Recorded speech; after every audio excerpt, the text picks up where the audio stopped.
Hello, my name is Lo, and I am currently in Melbourne. So one of my biggest goals in 2020 was to read more books, and I am very happy to say that I'm doing very well on that goal. And I thought one way to keep myself accountable on that is to every month talk about the books that I read that month. So I didn't have this idea in time to do one for January, so I'm just going to do January and February together today. The first book that I read in 2020 was Hank Green's An Absolutely Remarkable Thing. I've been wanting to read it for forever, but I just never did. I was a little hesitant when I started reading it because, I've been following Hank Green for years. I kind of hyped it up. He was hyping it up, everyone else was hyping it up, and so I was kind of nervous that I would read it and then not actually like it. But thankfully, it really met and even exceeded all of those expectations. And I liked the style of it too. I think the conversational style of his writing was very engaging and was very easy to read without sacrificing content. So it was a good way for me personally to get back into reading. I can read it very easily and then spend forever thinking about it, and that's honestly perfect for me. So basically in the book, there are these alien things that appear called the Carls, and on one side you have the protagonist and her group of people who are trying to accept it, try to understand it, try to work with it, and then you have the reactionaries who are saying this is a violent threat against us and we need to fight back. And I really liked how Hank Green shows the intricacies of both sides. And I don't mean this in a centrist way. I mean this in terms of we can understand what the motivation is for the reactionaries. We understand how they are gaining support and the kinds of rhetorical strategies they're using in order to gain support.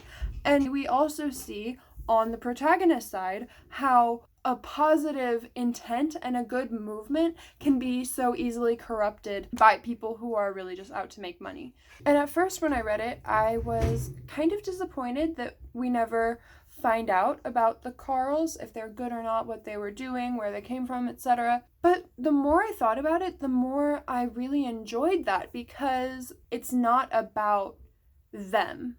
It's not about the Carls. It's not about whatever challenge humanity is facing at the time, but it's about who we are and the ways that we react to those challenges and what that says about us. So after thinking about it a little bit more, I do really like that Hank Green focuses on humanity and doesn't even necessarily give us those answers. I think that was a really clever way of keeping the focus where it needed to be. I guess I can rate the books that I've read. I did really enjoy it. I'm going to give it a solid 9 out of 10. The second book I read in 2020 was called Aphrodite. It was just a random paperback that sounded interesting, so I read it in 2 days because I had a lot of free time. Basically, it's a book about a policeman who gets involved in a case that is a lot more complex than he ever thinks it is, and we uncover piece by piece a story of these really corrupt corporations that are trying to extend the human life and are hurting people along the way, influencing the government and changing laws, as well as just totally illegally doing some shady stuff. Not my favorite book, not my favorite genre in general, probably not something I would have picked up randomly, but it had a very strong plot line that drives you through it. So even though it's a relatively long book, it still was an enjoyable read. I did like a little bit of the anti-corporatist, or at least corporate critical tinge that it had, especially in the latter part of the book. I liked how it clearly placed the blame in the hands of these people who are just trying to make a profit, and it kind of exposes how people who are in power will do whatever they can do to make more money, even if it hurts people.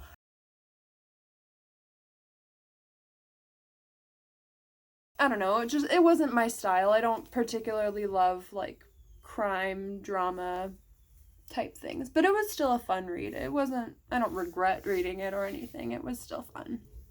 Alright, the next book I read in 2020 was this, Conversations with Friends by Sally Rooney, and I loved this book.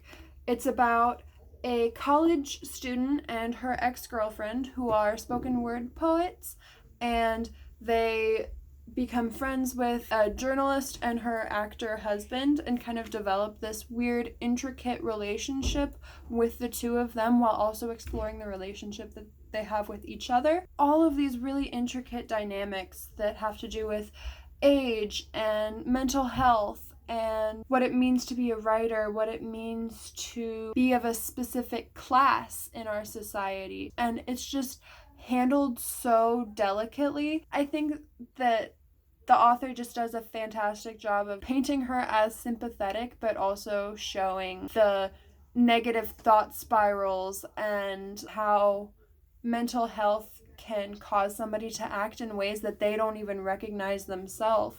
Yeah, I really, really loved this book. Highly recommend it. I think she also has a sequel to it, or maybe it's not a sequel, just a different book. I don't know, but I'm going to read it as soon as I can. Also 9 out of 10 stars.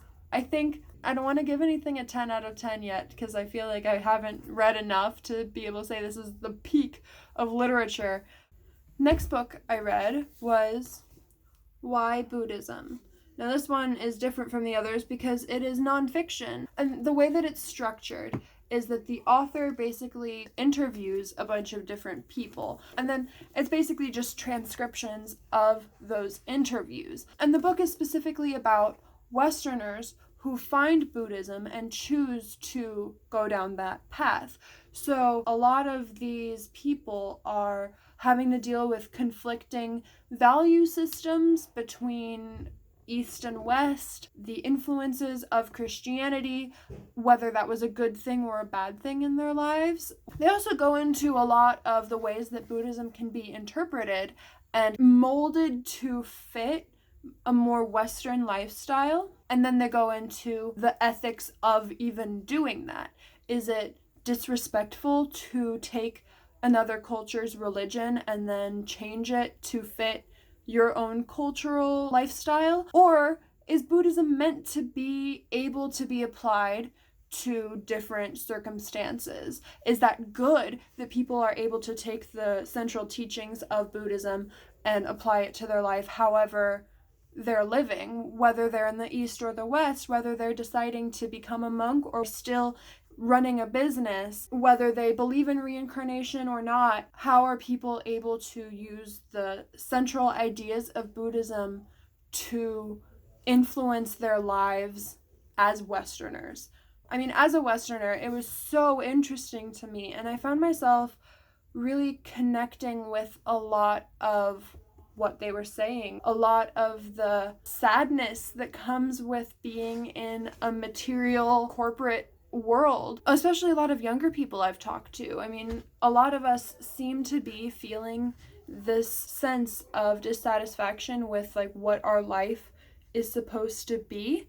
And at least based on what this book was saying, I think Buddhism can offer a lot of potential solutions in terms of being able to find happiness within yourself instead of finding happiness in money or cars or houses or whatever the Western society at large will tell you is success. Before picking up this book, I hardly knew anything about Buddhism. So this book has been incredibly enlightening, pun intended, and I definitely am so interested to learn more about Buddhism and continue seeing how it can affect me as a Westerner. 8 out of 10 stars for this one, I think, because I think the format was a little bit limiting. Just the fact that you have all of these differing perspectives that are introduced in isolation. I did see some conflicting ideas introduced, and I really would have enjoyed getting into those conflicts a little bit more. That's the only critique that I would have. I just would have enjoyed more back and forth. The next book is The First Bad Man by Miranda July. So I picked this one up because I recognize the author from one of the 2 books that I read in 2019, which was Carrie Brownstein's memoir. And she mentions that she was friends with Miranda July in the 90s, and so I ended up looking up some of Miranda July's film work and then saw this book. I wanted to check it out. Definitely did not disappoint in terms of the weirdness that I was expecting from Miranda July. It was very quirky, I guess you could say. It had a very particular, distinct voice, and it was kind of set in this weird alternate reality. So the plot of it is that this woman is working at a company, and she's in love with one of her male co-workers, but then another one of her co-workers sends her daughter to live with the main character, and then the main character and the daughter end up in a weird relationship where they're like fighting, but as kind of a weird sensual foreplay type thing. It's very odd, and I feel like if I had more time and energy to put into analyzing it, I could probably find something very interesting out of it. But I would have liked to have some things just be a little clearer instead of everything just being so obscured under like 5 layers of metaphors. I would have appreciated some clarity in it just so I don't feel completely lost the entire time. The whole time I read it, I just felt vaguely uneasy, which isn't necessarily a bad thing. I mean, the point of literature is to make you feel something. So I hate that I'm gonna give this a lower rating. I know that it is a good book, but I'm gonna have to give it 6.5 out of 10 stars. I'm sorry, Miranda July. I've let you down. I need to be doing better. Maybe someday I'll read it again when I actually have my literary critique glasses on and I can get something more out of it, but yeah, for now I'm gonna have to give it a 6.5 out of 10. The next book is this, The 100-Year-Old Man Who Climbed Out the Window and Disappeared. I think I got that right? Yeah. And this was a fantastic book. I absolutely loved it. It's about exactly what it says, and it wastes no time in getting to the plot. On page 1, we meet the protagonist who is climbing out the window. And then throughout this whole book, it's a very thick book. It goes into his adventures as he is wandering around the world as a 100-year-old man and getting into all sorts of trouble.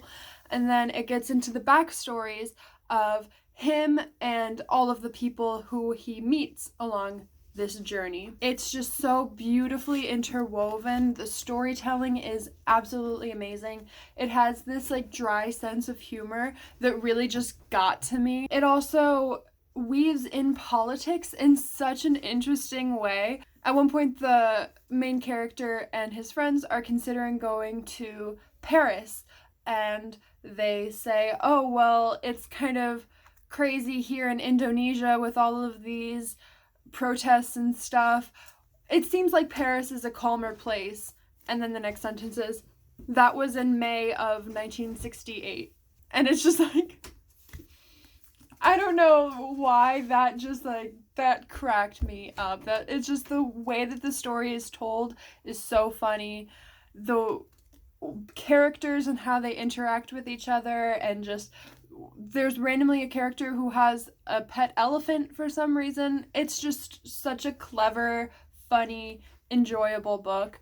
And as I mentioned, it includes a lot of politics, and that actually kind of got me more interested in politics as well. So now I want to look back into it and read about all of the things that it references. And then I want to read it again now with all of that context to be able to better appreciate it. I think that also goes to show you that whether you're a history nerd or not, you can really find something enjoyable out of this book. So I would probably rate this 9.5.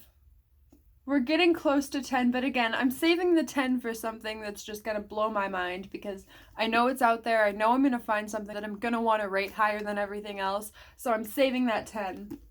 But this is up there. I really enjoyed it. As long as it is, I breezed through it and it was just so enjoyable to read. Very great book. Highly recommend. And lastly, we have Call Me By Your Name, which, I mean, do I even need to review this book? It's a classic. If you're gay, you know this book. Like, you've watched the movie with Timothée Chalamet. We all know Call Me By Your Name. It's about a boy whose father is a professor and takes on a grad student to help him out with his research over the summer in the Italian Riviera, and it's just the most romantic with a capital R and romantic with a lowercase r type of love story between these two men who are just trying to figure themselves out. The ways that they connect intellectually, emotionally, and then eventually physically is just absolutely beautiful. There's some really interesting exploration into the way that people in same-sex relationships kind of lose their identity to some degree. They call each other by their names. They're blending their identities into one. The older man is seeing himself in the younger boy, and the younger boy is seeing his future self in the older man, and they're really just becoming one in such a profound way. And then, of course, if you've read it or if you've seen the movie, then the ending is just absolutely heartbreaking. You spend the whole time just developing this relationship and feeling like, yeah, this is it. This is what we all want out of life, is a connection like this. And then, heteronormative world really just takes that away and stops them from being able to live that truly happy, truly free life. Rating this one, 8 out of 10 stars. Because, well, 1, because it makes me sad.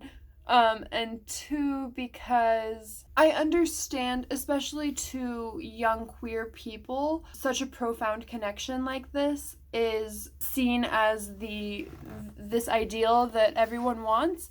And at the same time, I am a little bit concerned about the ways that it kind of uncritically promotes this idea of losing yourself in your lover. In all of the media that I consume, I'm always just a little bit hesitant about relationships that are so, I guess, kind of codependent, being uncritically portrayed as beautiful and loving and what we should all be striving for. You know what I mean? I wish that there was a little bit more acknowledgement of the ways that it's not great as well. The ways that, I mean, holding on to the pain of a breakup for 40 years maybe isn't the healthiest thing. It's lovely and it's beautiful as a book, but translating a lot of these things into real life, if my friend were this character, I would be concerned. And I would be like, hey, buddy, go to a therapist. Plus, I mean, I know that age gaps in gay male relationships are more common, but 17 and 24 is a... So, I am going to give it an 8 out of 10, even though I really love it as a book, just because I am a little bit worried about how it might influence people's actual relationships in real life. I think I said that clearly enough. I hope that that makes sense. Yeah, so there you have it. Those are the 7 books that I finished during January and February. I'm a little bit behind on my goal of reading 50 books in 2020. I should currently be working on my 9th book, but I'm working on my 8th. So hopefully I'll catch up. I'll have probably 4 or 5 more books to talk about next month. So yeah, thanks for watching. Goodbye. I'm bad at outros.